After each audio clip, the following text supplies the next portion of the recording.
بسم الله الرحمن الرحيم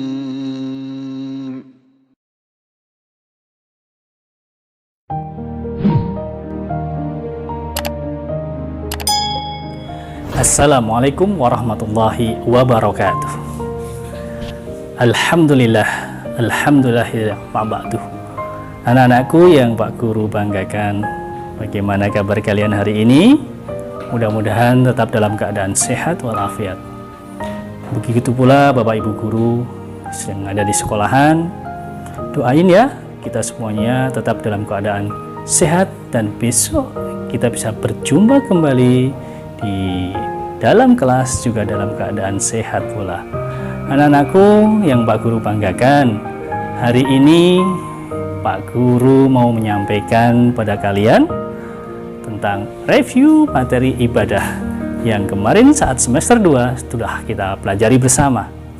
Tentunya ada tujuannya kita belajar review materi ibadah kali ini. Sebentar lagi anak-anak akan menghadapi penilaian akhir tahun. Jadi Pak Guru ingin supaya nanti anak-anak bisa lebih mudah dalam menghadapi penilaian akhir tahun. Tentunya review ini bisa membantu anak-anak sekalian untuk belajar. Hanya salah satu cara saja. Dan tentunya juga nggak cukup hanya dengan melihat video ini. Setelah ini pun anak-anak juga Pak Guru yakin tetap rajin belajar membuka buku pelajaran, buku catatan, dan lain sebagainya. Baik anak-anak, Pak Guru akan menyampaikan tentang tata cara sholat fardu. Anak-anak, materi ibadah yang kemarin setelah Bapak Ibu Guru sampaikan kepada kalian adalah berkenaan dengan tentang bagaimana sholat fardu menurut apa yang telah dikerjakan oleh Rasulullah Muhammad SAW. Yang pertama, sebelum kita bahas tentang bagaimana sih gerakan-gerakan dan bacaan sholat itu, yang pertama kita harus pelajari dulu pengertian sholat fardu. Masih ingat tidak?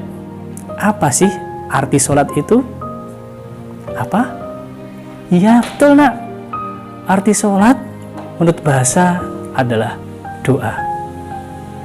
Dan arti sholat menurut istilah adalah rangkaian ibadah yang diawali dengan takbiratul ihram dan diakhiri dengan salam.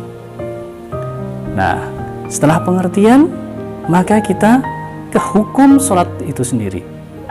Apa hukum sholat fardu?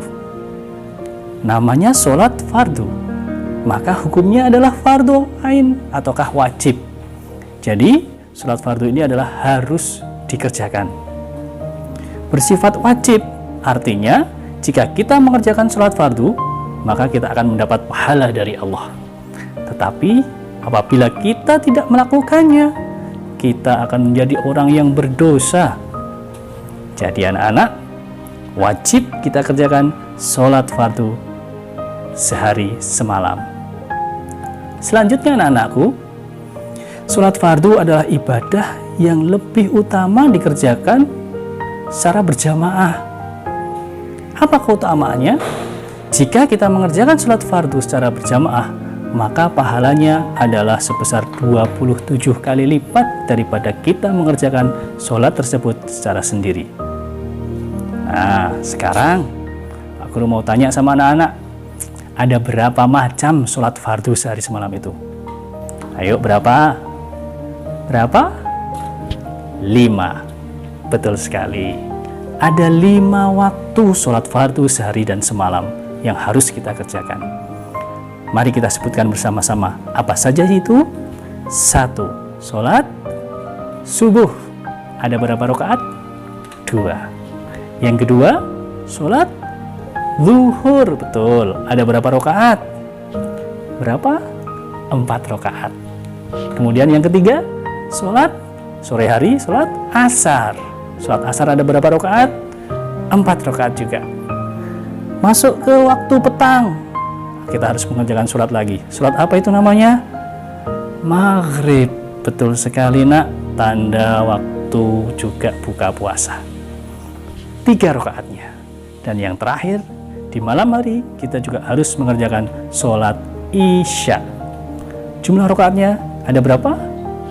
4. Nah, ternyata Sehari semalam kita mengerjakan sholat 5 waktu, semuanya berjumlah 17 rakaatnya.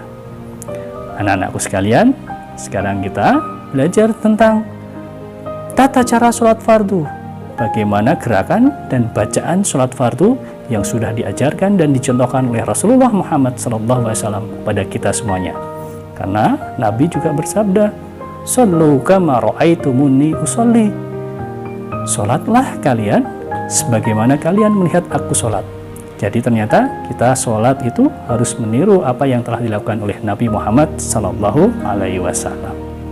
Bagaimana caranya? Yuk kita belajar bersama.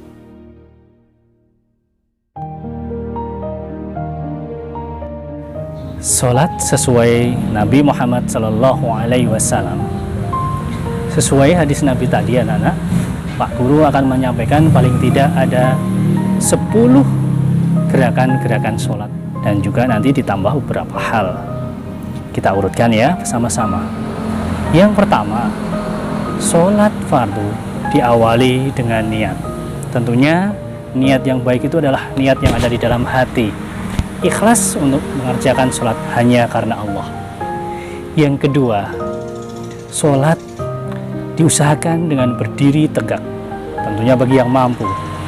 Jikalau kita sedang berada dalam kepayahan, mungkin sakit atau apa, diperbolehkan sholat dalam keadaan duduk. Duduk pun mungkin kepayahan, boleh juga berbaring.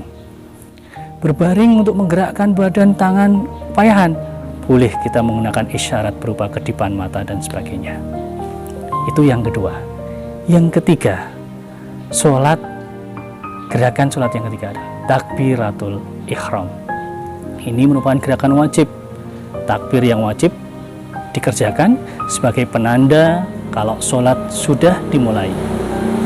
Setelah itu, gerakan yang keempat adalah bersedekap. Bersedekap tentunya dilaksanakan ataupun dikerjakan sesuai dengan apa yang Nabi Muhammad kerjakan pula.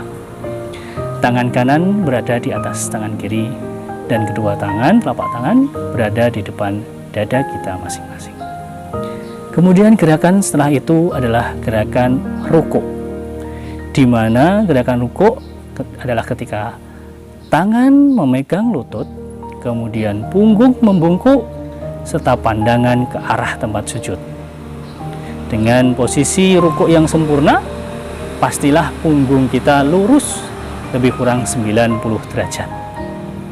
Setelah rukuk, anak-anakku semuanya, gerakan sholat yang keenam adalah i'tidal. Nah, saat gerakan i'tidal ini, posisi badan kita tegak dengan kedua tangan berada di samping kaki kanan dan kiri. Setelah itu, gerakan yang ketujuh adalah sujud. Nah, untuk gerakan sujud ini ada beberapa hal yang harus diperhatikan anak-anak, yaitu beberapa anggota tubuh kita harus menempel di tempat sholat ataukah di lantai. Yaitu pertama wajah, ada kening dan juga hidung harus menempel. Yang kedua adalah telapak tangan menempel, kemudian kedua lutut kita dan juga kedua ujung jari kita. Jari kaki itu anggota badan kita yang juga harus menyentuh tempat ataupun lantai tempat kita sholat. Kemudian gerakan yang ke-8 adalah duduk di antara dua sujud. Disebut juga duduk tasyahud awal ataukah juga duduk iftirash. Lanjut, gerakan sholat yang ke-9 adalah duduk tasyahud akhir atau disebut juga duduk tawaruk. Nah, gerakan sholat yang terakhir setelah tahiyatul akhir adalah gerakan sholat yang ke-10 adalah salam. Nah, gerakan salam ini adalah menolehkan kepala ke kanan dan juga ke kiri sebagai penanda kalau sholat kita sudah selesai. Nah, syarat yang terakhir gerakan sholat adalah dikerjakan dengan tertib. Jadi yang ke-11, tertib ini artinya urut. Sholat dikerjakan sesuai dengan urutannya, tidak boleh kita kerjakan sekehendak kita sendiri, jadi harus berurutan. Demikian untuk gerakan-gerakan sholatnya. Baik anak-anakku sekalian, review tata cara sholat fardu sudah Pak Guru sampaikan. Gimana?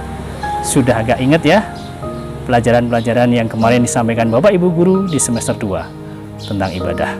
Mudah-mudahan review ini bisa membantu kalian semuanya dalam mengerjakan penilaian akhir tahun, sehingga hasilnya anak-anak besok mendapatkan hasil yang tentunya memuaskan. Tapi tentunya tetap kita harus belajar terus setiap waktu dan juga berdoa kepada Allah SWT. Setelah itu kita pasrahkan hasilnya.